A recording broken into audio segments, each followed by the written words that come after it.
Okay, so it is 4 in the morning. Oh, jeez. And I'm attempting to get down to Tiananmen Square to see the flag raising.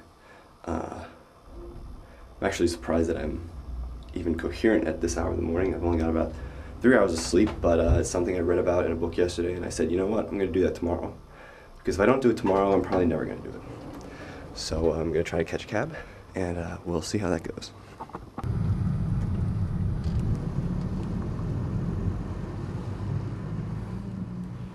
It took a little longer than I'd expected to find a cab to take me to Tiananmen Square, but given the hour of the morning, I was surprised that anyone was out at all.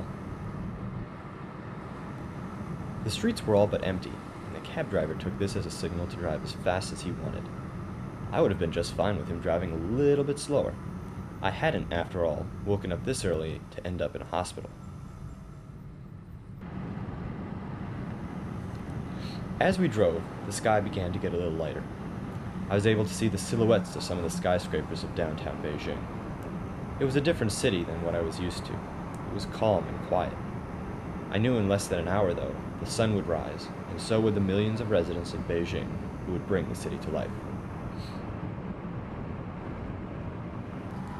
25 minutes into the cab ride, I realized that I may not make it to the flag raising. It was taking a little longer to get to Tiananmen, and in the distance I could see flashes of light in the sky, a low rumble heard in the distance. Assuming this wasn't a military training exercise, I figured a storm must be rolling in. And despite the near warp speed my driver decided to go at, we still hit red light after red light, which only delayed my arrival. The cab driver must have been able to tell that I was getting anxious and drove a little faster, but soon enough, I was on the square with mere minutes to spare. There were a lot more people in the square than I thought there would be for this hour in the morning, and I was the only non-Chinese person among them.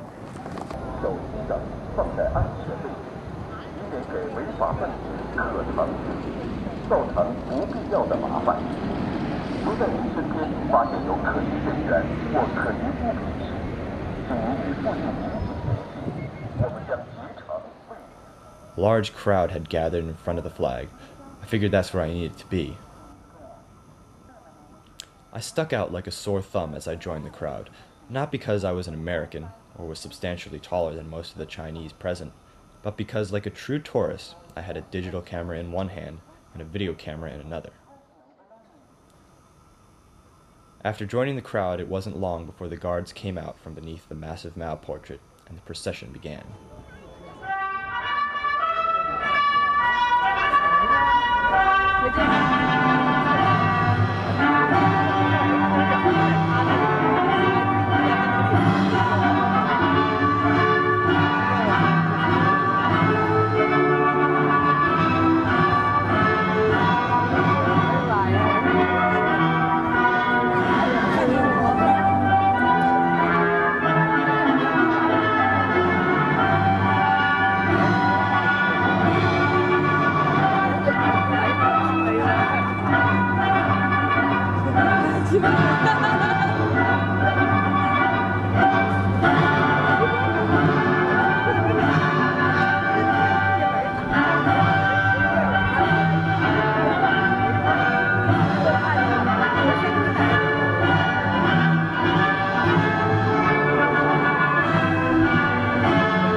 And just like that, it was over.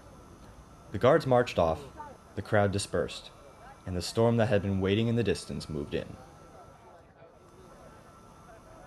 I did have higher expectations for the ceremony, but I was still glad I'd made the journey to the center of the city that morning. You really can't come to Beijing without seeing the flag-raising ceremony, I'd been told, and it was nice to be able to check this one off my list. Now all I had to do was wait out the storm and catch a ride home.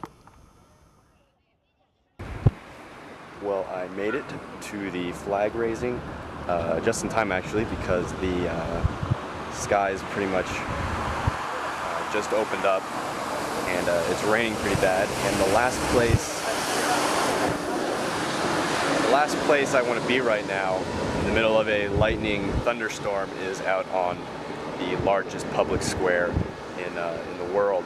So I'm just gonna hide here under a tree for about 2 hours, wait for the metro lines to start up, and then catch a train home.